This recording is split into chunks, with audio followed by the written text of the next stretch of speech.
Hi guys, welcome back to our channel honours English. आज हम Margaret Atwood के द्वारा लिखी गई एक poem journey to the interior करने जा रहे हैं, जिसका मतलब है इंसान के मन की यात्रा। और यह एक मोनोलॉग है और मेटाफिजिकल पोएम है।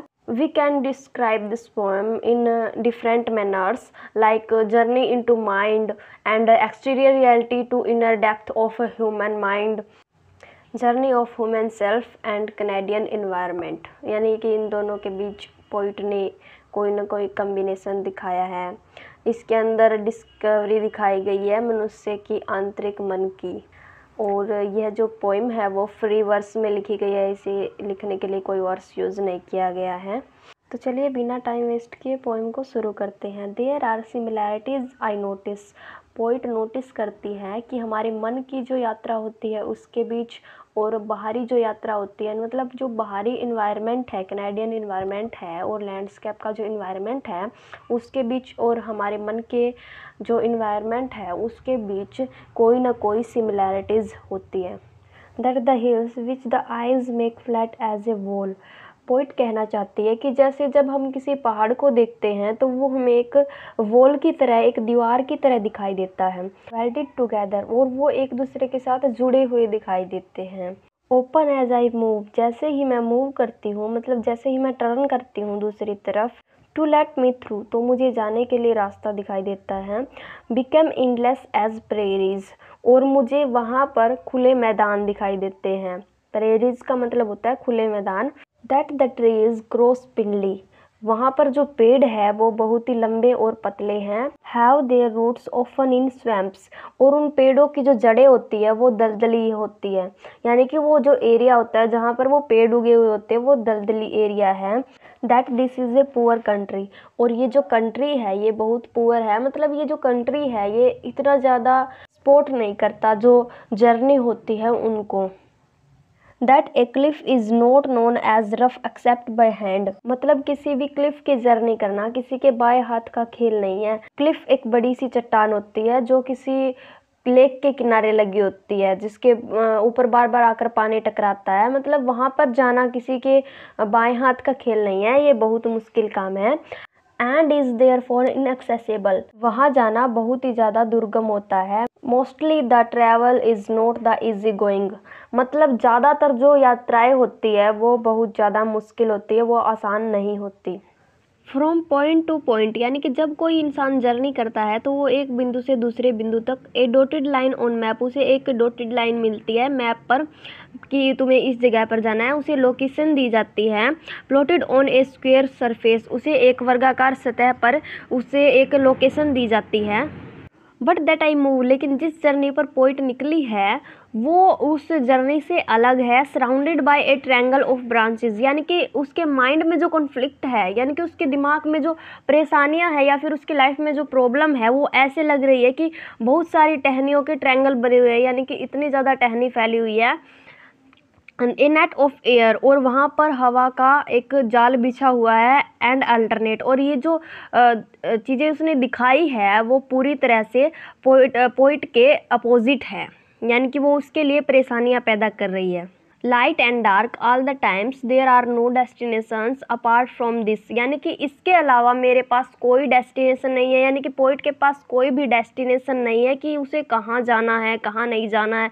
लाइट एंड डार्क जो इसके अंदर दिखा रखा है वो उसके अंदर ये बता रखा है कि कभी उसकी लाइफ में परेशानियाँ आती है, कभी नहीं आती, कभी डार्कनेस होती है, कभी लाइटनेस होती है। There are differences of course, poet कह रही है कि यहाँ पर कुछ डिफरेंसेस है। The lack of reliable charts, कि उसकी ज़िंदगी में विश्वास करने वाले रास्तों की कमी है, यानी कि विश्वसनीय रास्ते कम हैं। More important the distraction of small details, यानी कि वो खुद को जानने की कोशिश करता है तो उसके अंदर बहुत ज़्यादा डिस्ट्रैक्शन है। सबसे ज़्यादा इम्पोर्टेंट तो यही है कि वो खुद को जाने, अपने मन को जाने, लेकिन इसके अंदर भी बहुत ज़्यादा डिस्ट्रैक्शन है। और वो डिस्ट्रैक्शन क्या है? Your shoe among the brambles under the chair where it should not be, आपके जूते किसी चेयर के नीचे पड़े हैं, कंचों के बीच बिखरे हुए, जहाँ पर उन्हें नहीं होना चाहिए, तो ये दिमाग में थोड़ी डिस्ट्रैक्शन पैदा कर देते हैं, मतलब ये अनहाइजेनिक सा दिखाई देता है। Lucent white mushrooms and A pairing knife on the kitchen table, यानी कि वाइट मशरूम जिन्हें कटा हुआ होना चाहिए था वो वैसे ही किचन टेबल पर पड़ी है, और एक चाकू भी पड़ा है और वहाँ पर कुछ छिलके भी पड़े हैं। मतलब किचन में भी एक तरह से सफाई सी नहीं दिखा रखी, जिससे इंसान के दिमाग में टेंशन सी पैदा हो जाती है, उसके दिमाग को वो डिस्ट्रैक्ट करती है।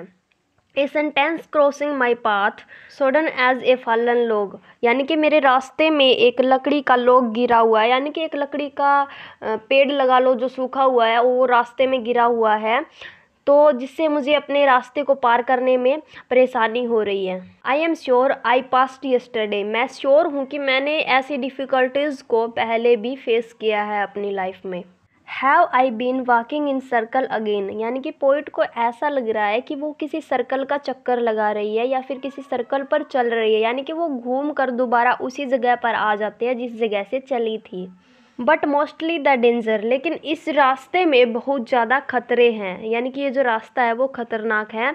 मैनी हैव बीन हेयर, इस रास्ते में जो कई लोग हैं वो गए हैं, but only some have returned safely, यानी कि इस रास्ते पर जितने भी लोग गए हैं उनमें से कुछ एक लोग ही ऐसे हैं जो सही तरह से सेफ वापस लौटे हैं। एक कंपास इज़ यूजलेस, यानी कि इस जर्नी में कंपास यूजलेस है, यानी कि जो मन की जर्नी होती है उसके अंदर किसी भी कंपास का कोई काम नहीं है। Also trying to take directions from the movements of the sun, यानी कि सूर्य की गति से दिशा को खोजने का जो तरीका है विच आर इरेटिक, वो अस्थिर है। And words here are pointless, यानी कि यहाँ पर शब्दों का कोई काम नहीं है, यानी कि मन की जो गति है वहाँ पर शब्दों का कोई काम नहीं है। As calling in a vacant wilderness, और यहाँ पर इतने घने जंगल में किसी के साथ कोई कम्युनिकेशन भी नहीं किया जा सकता। Whatever I do I must keep in my head, यानी कि जो भी मैंने किया उसे मैंने अपने दिमाग में रखा। I know it is easier for me to lose my way forever here than in other landscape, कि यह मेरे लिए बहुत आसान था कि मैं अपना रास्ता खो दूँ किसी दूसरे लैंडस्केप में या फिर किसी दूसरी जगह में। इसमें पोइट ये कहना चाहती है कि मैं अपने शब्दों के जाल में फंसकर अपना रास्ता खो सकती हूँ।